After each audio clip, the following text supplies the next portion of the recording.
Hey guys, Night Prowler here, and another part 2 of reasons to bug out. That's a school across the street. Now, directly on the other side of that school, at least I would say that's a mile. If the crow flied, I'd say that's a mile away from me. But if it's a mile away from me and the flames are above the school, that means that is a pretty substantial fire. I mean, you're looking... The top of that school is got to be at least, that top, it's got to be at least 40 feet high. So those flames are going like 50 feet, 60 feet high. So that is a substantial fire right there. I mean, look, you see the cars going by? So that is a legit fire. That is a massive fire. And it's the fire I showed you before was actually in that area, like right over there. So, and this is probably 4 or 5 times bigger than that fire at least. Oh, yeah, you can hear the propane cylinders going. It looks like, to me, I'd guess it's another pallet yard. So that's definitely another pallet yard, I would say, because I can hear the propane cylinders going, and that's the only thing I can think of, because this area, this Fontana, yep, there they go. This area is just, you know, riddled with pallet yards and stuff like that. So, you know, that's the thing that always... Yeah, you can actually, if you look just to the right, you can see a stream of water. That looks like a stream of water coming from the fire trucks that are probably on site. Yeah. So, yeah. So that is that's a serious reason right there to bug out. You know, if that got out of control, granted, it's not going to come over to me, because I mean, it would take some serious crap for that to happen to come over to me. But if you were somebody who lived in that area, you know, behind that school, because that's a lot of residential right there, you know, and you were next to that, oh, they're gonna tell you need to go. So, just reason to have a bug out bag, and it's a legit reason. It isn't a zombie apocalypse. It isn't doomsday prepping. It isn't, you know, the economy collapsing. It isn't, you know, the NAA, or not the, you know, the New World Order. That's what I'm trying to say. It isn't that kind of shenanigans that's, you know, may cause you to bug out.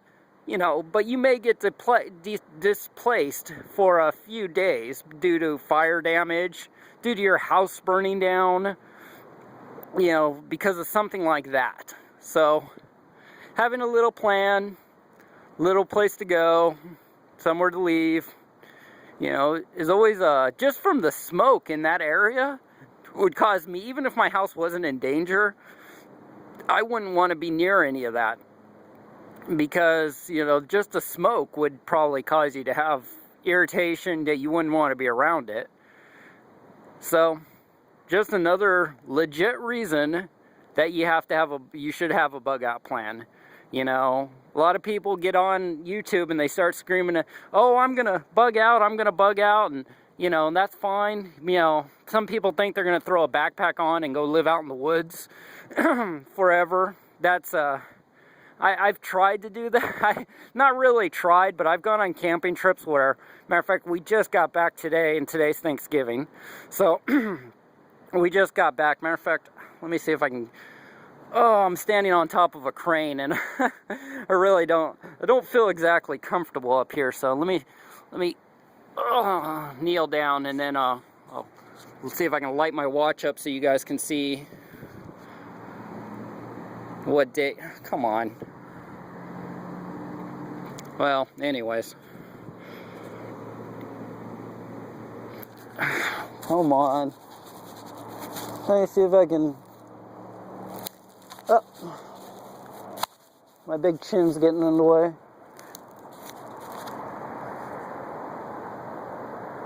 So anyways, maybe you saw it, maybe you didn't, but today's Thanksgiving, so, you know, that's just,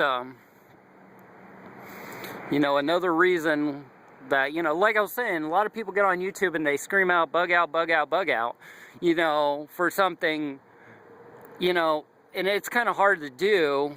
You know, I was carrying about a 75-pound backpack on my back, and that was only for a two-day backpacking trip up to Bear Creek, you know, and camping at the second campsite for 3 people, you know, and they had their bags too. So, you know, I don't think you could do that for about, I'd say, a week until you really end up with some problems, you know.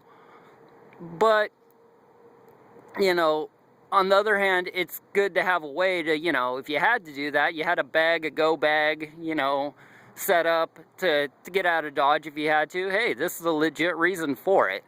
So, you know, either way of the fence you're on, you know, some people scream out, you know, I'm not bugging out, I'm bugging in, that's fine. But this may be a reason you have to bug out, and you may not have a choice about it. So, you know, and then there's people, you know, I can see both sides of the coins. I can see where they're coming from with the, you know, oh, well, you should never bug out. And then I can see the guys who say you should bug out. So you know, I understand. Either way you look at it. But to me, this right here, my finger, is a legit reason why you may have to bug out. And, you know, even if you don't have a full-on bug-out plan, at least, you know, if you had some things together, that gives you a pretty good reason to, you know, to go. I think you guys understand what I'm saying. I'm not saying, I guess I'm not trying to say that bugging out's always the first thing you should go to, but I don't see anybody within that whole block area over there that's going to be allowed to be at their house right now.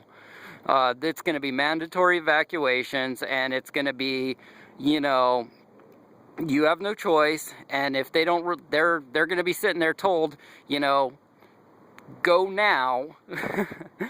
And, you know, if they're, you know, a lot of them are not going to be ready. They're going to be, you know, it's about 10 o'clock at night. They're not going to be ready. They're not going to have their shit together. And, you know, they're all going to be scrambling to go. So having a bag, having the truck ready to roll, you know, all that good stuff is legitimate. Anyways, all right, guys, I'll stop. I'll get off my soapbox, and I don't know.